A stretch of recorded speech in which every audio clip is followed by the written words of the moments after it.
umaga po sa inyong lahat. Ako po si Pastor Bong, bumabati ng isang mapagpalang Friday morning sa ating lahat. Our verse for today, as we wrap up our series, yung series nating Breakthrough in our finances, in our life, we will end this in a very powerful verse that I will share you today. John chapter 3, verse 16 to 17. For God so loved the world that He gave His only begotten Son, that whoever believes in Him should not perish, but have everlasting life. For God did not send His Son into the world to condemn the world, but that the world through Him might be saved.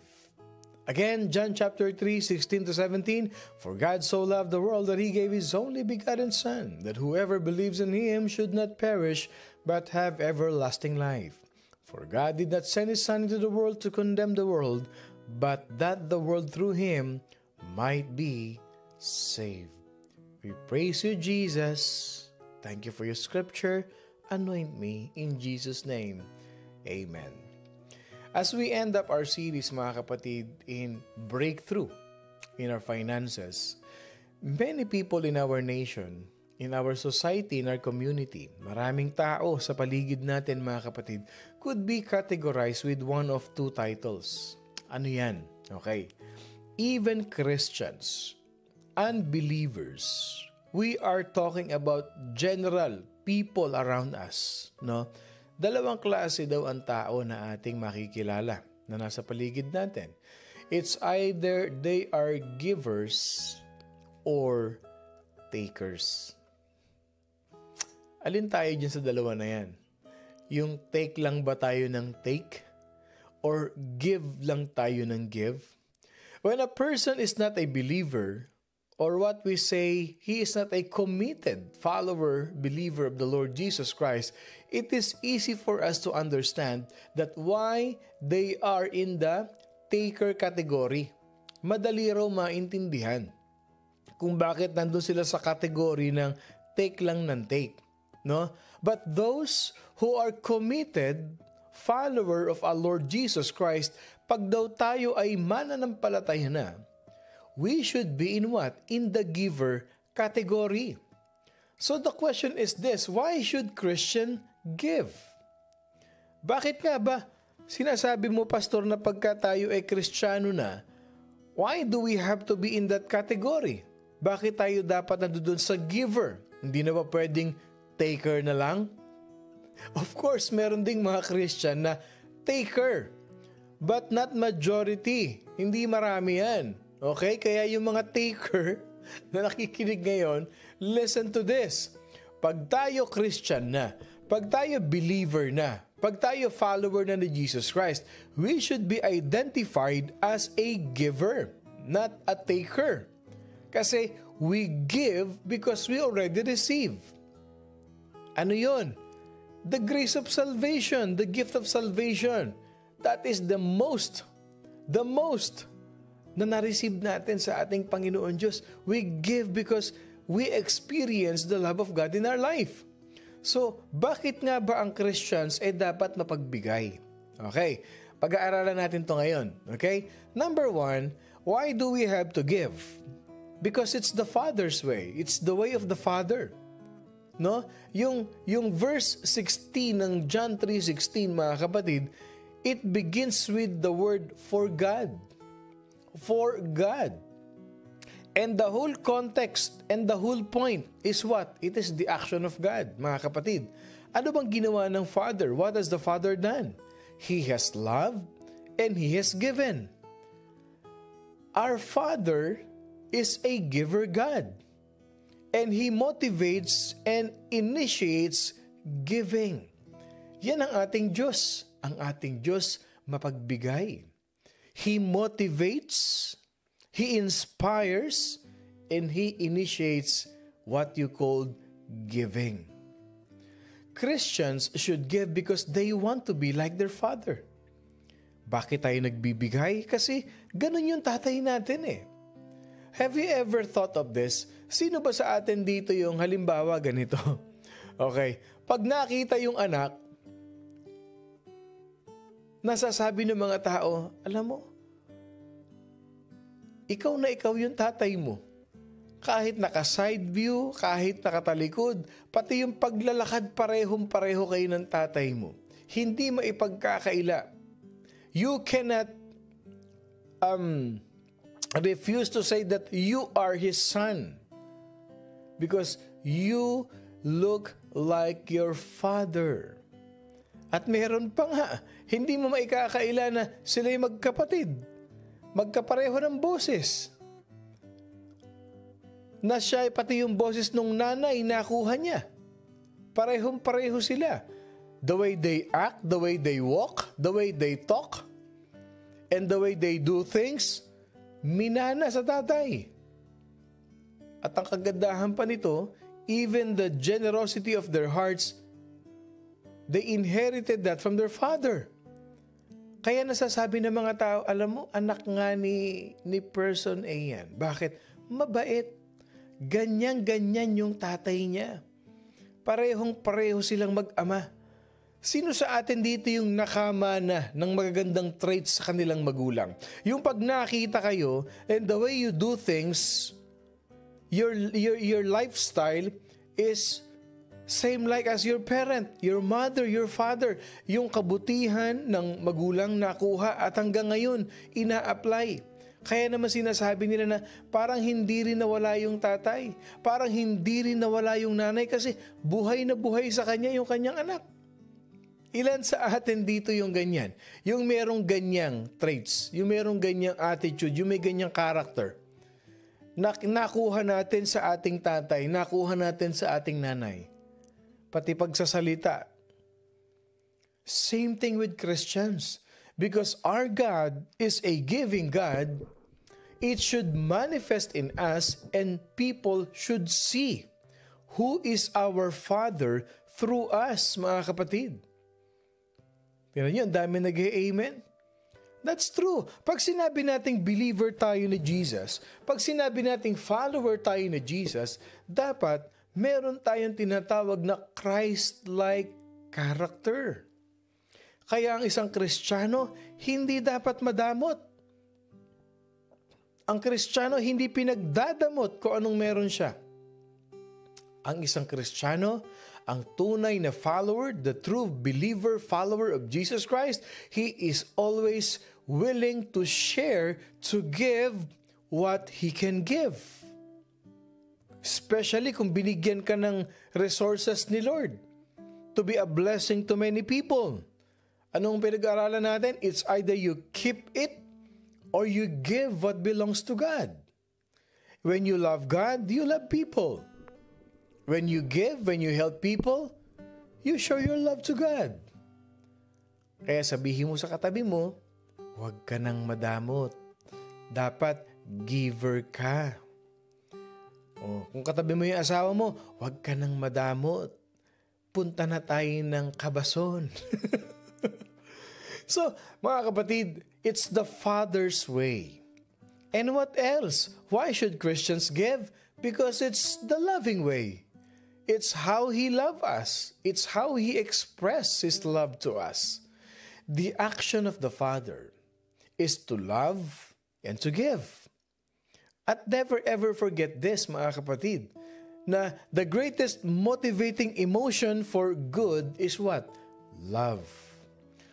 Paano natin maipapakita ang ating kabutihan? Matutong magmahal, maging mapagmahal. It is the greatest motivation. It is the greatest illustration of how good we are. Ang taong mabait, mapagmahal. We have a loving God, and if we consider ourselves as His children, we should be loving as well. Hindi tayo mapag-isip ng masama sa kapwa.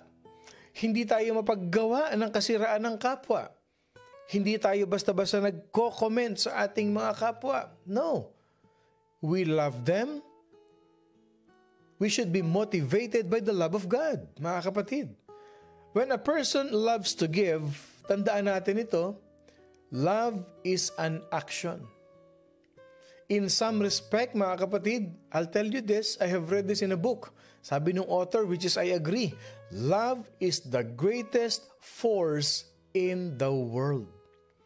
Ang pagmamahal, mga kapatid, ang pinakamabisang, pinakamakapangyarihan force sa ating mundo.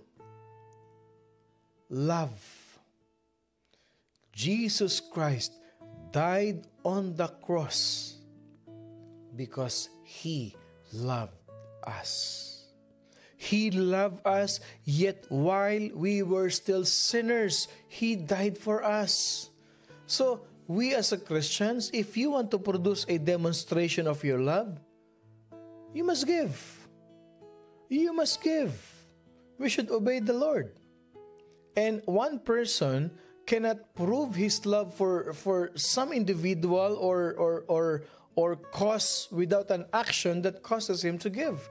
O ano yung sabi ng kapatid natin kanina? Nakita ko kanina, you can give without loving, but you cannot love without giving. That's true.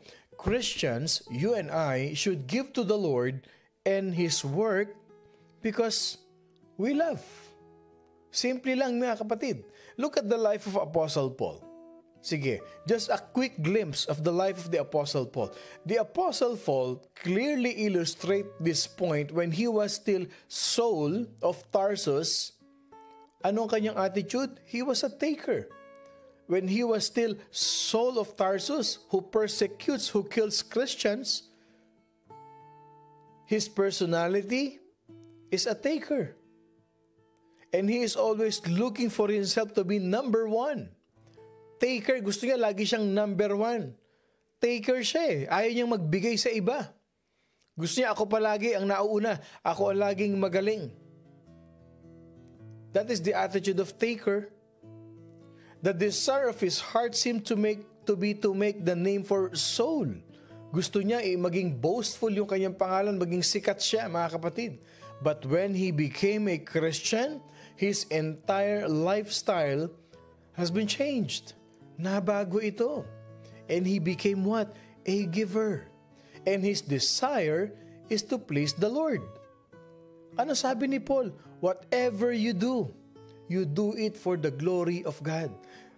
Previously, when he was in the world, he does things to please himself, to glorify himself, to make himself famous among all many people.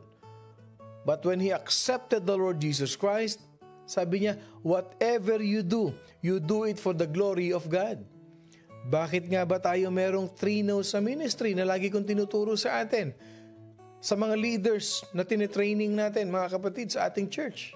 Sabi ko sa kanila, I always want you to remember 3 no's of the ministry. No name but the name of Jesus. No glory. All glory belongs to Jesus. And no personal agenda. All agenda is always God's agenda.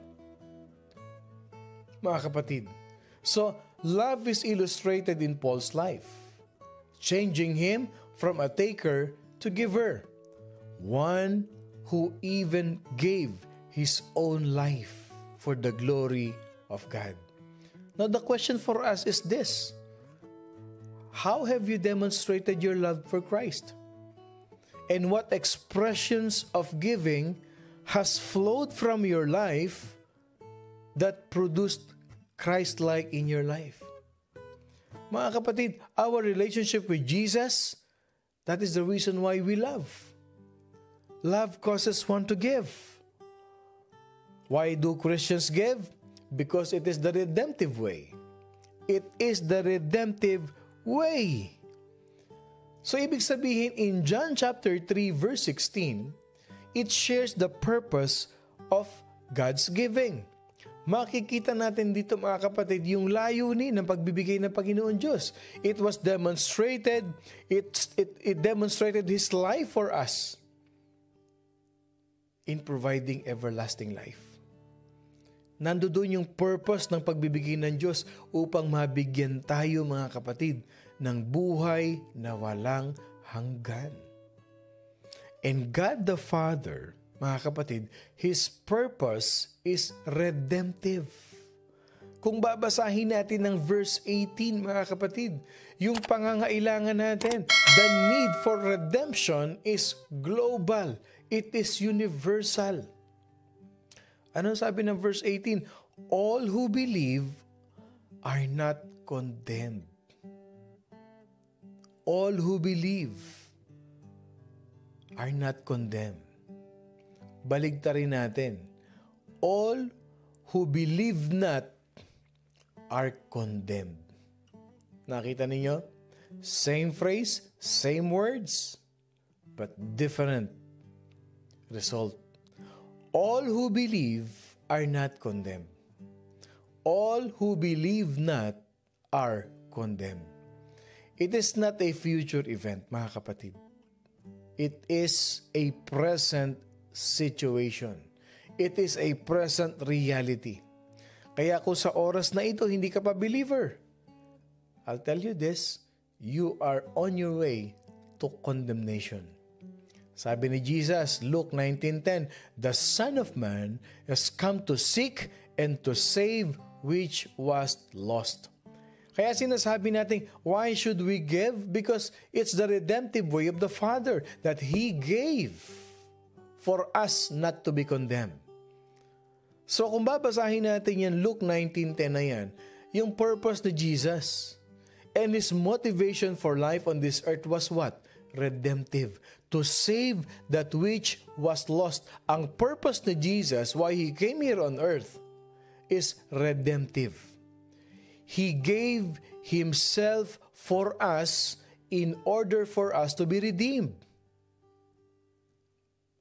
Lahat ng teaching ni Jesus Christ, all of His teachings, all of His examples, ano ang bottom line? Redemptive purpose. Redemptive purpose in Tagalog, para sa katubusan nating lahat, mga kapatid. Para sa katubusan nating lahat. Church, there are many situations in life that we're gonna go through. There are many people who still do not believe in the redemptive power of Jesus Christ. And when it comes to giving, I'll tell you this, maraming Christians, there are many Christians who get offended when a pastor talks about giving in the church. Yes. But what we are talking about here is God is the one who's giving. It is a perfect illustration, a perfect example why we should give. Because we are His sons, we are His daughters, we are His children's. And since He is our Father, we should be like Him. Kung si Jesus ang tatay natin, si Jesus ang sinusundan natin, we should be Christ-like. Kaya nga tayo tinawag na Christians. Like Christ. Christ-like. Kung sino yung sinusundan natin, yun tayo. Hindi ba't nung araw may mga idol tayo ng mga artista? Meron tayong mga ginagaya, ina-idol natin mga celebrities na pati yung pananamit nila, ginagaya natin. Yung kanilang mga style ng buhok, ginagaya natin. Ilan ba sa atin dito yung nagpahaba ng patilya para magmukhang Fernando Po Jr.? Ilan sa atin yung mga nagpatubo ng bigote? At sasabihin pa, kamukha ko na ba si Rudy Fernandez? Do I look like the boy? Idol mo eh. Sinusundan mo siya. O the way kang kumanta, may paliad-liad ka pa na para kasi Pilita Corrales. Kung sino ina-idol, ginagaya. Nakikita natin yan. Eh di ba ang pinakamagandang, pinakatalagang solid na idol natin? Si Jesus. Na kung ano si Jesus nakikita sa atin. Na si Jesus mapagmahal, kaya pala mapagmahal ang mga morning devotion family. Na si Jesus Christ is a giving God, kaya pala giver ang morning devotion family. Kaya pala ang morning devotion family, they do not speak words of what? Distractions to people because we are Christ-like. We are Christians na every morning napapaalalahanan ni pastor, napapaalalahanan ng Word of God. Magmahal, magpatawad, wag pumatol, wag patulan, magpakabait. Ingatan ang labi, ingatan ang dila, ingatan ang isip, ingatan ang puso. Biro nyo, araw-araw yan. Kita nyo, naka 1 year na tayo and we are now on our season 2 at day 94 na natin ngayon. We don't even know na magsa second year anniversary na tayo. Isipin nyo to, every day we are being reminded of who we are. Na pinapaalala sa atin, anak ka ng Diyos. Huwag mong i-level yung sarili mo sa kanila. You are being called by God. You are a special child of God. Mga kapatid, why do Christians give? Because it is the way of a Christian. It is the way of a Christian. Pag sinabi nating Christian tayo, pag sinabi nating we believe, we surrender, and we praise, and we worship Jesus, we live in a Christian way. We talk in a Christian way. We give in a Christian way. And if you will just go further in John chapter 3, basahin mo yung 19 to 21. It is a present contrast in the deeds of men, what they do, and the exposure that they choose to give to their deeds, mga kapatid. Ibig sabihin, yung 19 to 21, ipinakikita dyan kung anong klaseng Kristiyano ka, kung saan ka, kung papaano ka lumalakad bilang Kristiyano. Kung nasaan ang puso mo. Kung paano mo ginagawa yung mga bagay-bagay, mga kapatid. Tandaan natin, evil deeds or evil works are done in what? In broad daylight?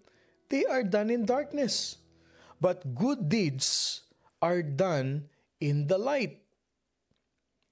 Christianity should be displayed in our life, mga kapatid. Bakit nga ba si Jesus Christ pinako publicly? Pwede naman siyang patayin secretly. Jesus was crucified publicly, mga kapatid, for all the world to see. It is the Christian way to manifest or display your deeds. Publicly, mga kapatid, giving is a Christian work done in the light.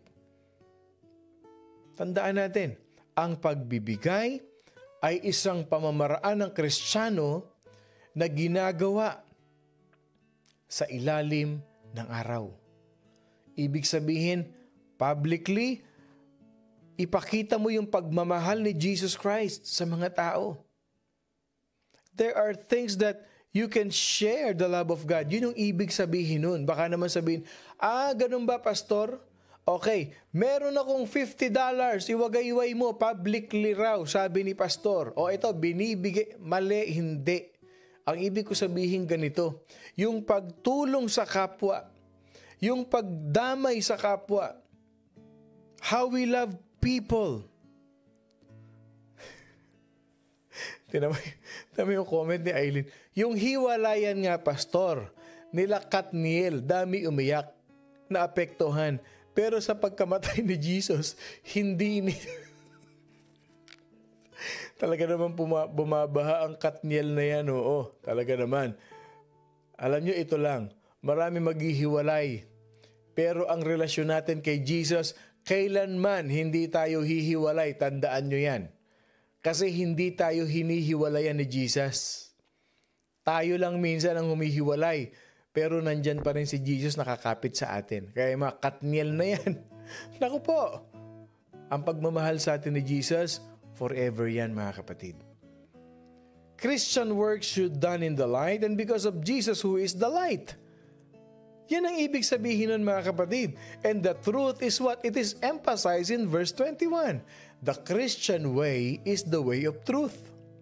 Yung mag-share ka ng gospel, yan yung sinasabing done in the light.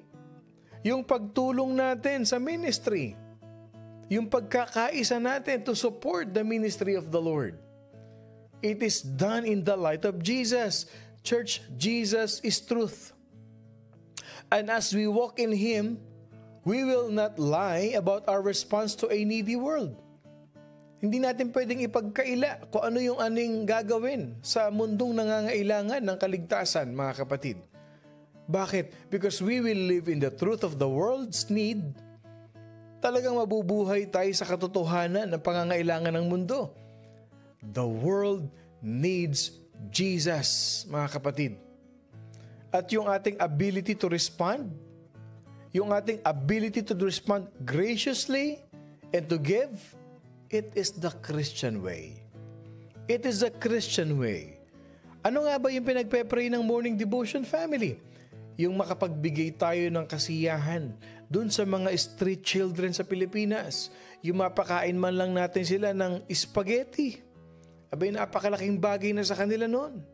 Yung mapakain natin sila ng masarap na pagkain sa araw ng Kapaskuhan, mabigyan natin ng kasiyahan. Hindi ba pag halimbawang nag-materialize itong prayer natin na ito, give love, sharing love to those childrens, at sila ay nadala sa church, at sila ay napatanggap kay Jesus.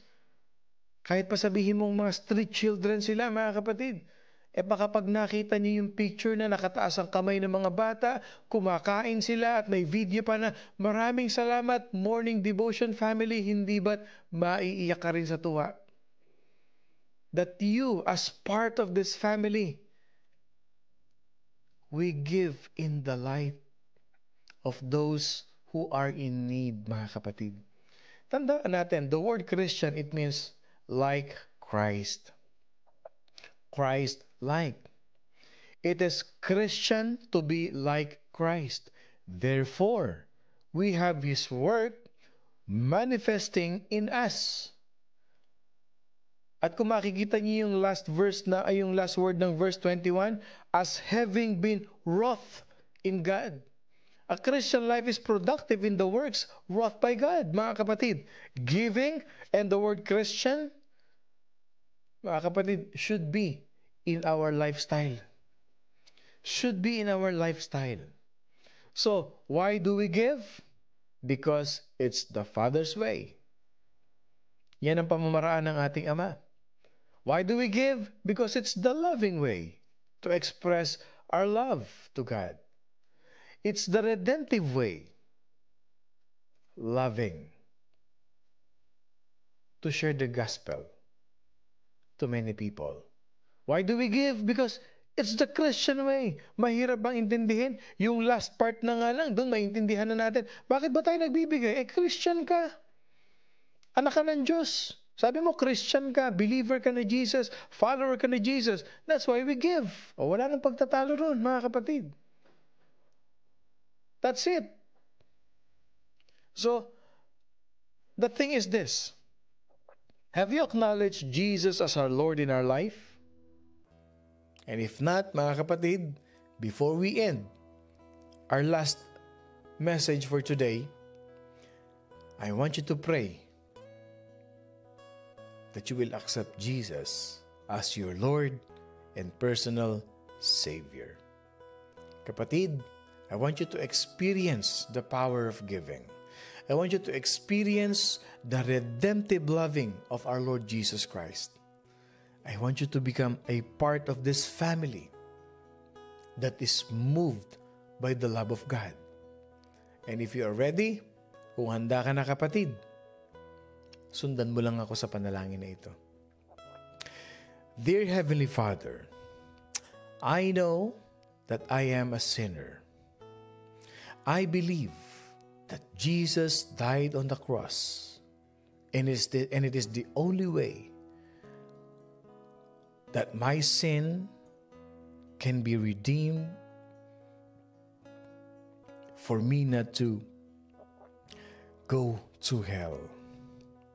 Thank you for dying on the cross, for redeeming me from eternal death. Beginning today, I accept you as my Lord and personal Savior. beginning today, rule my life, manage my life, and I surrender my life to you. Thank you, Jesus. Amen. Kapatid, kung sinundan mo yan, I'm telling you this, thousands and hundred thousands of angels are rejoicing in heaven.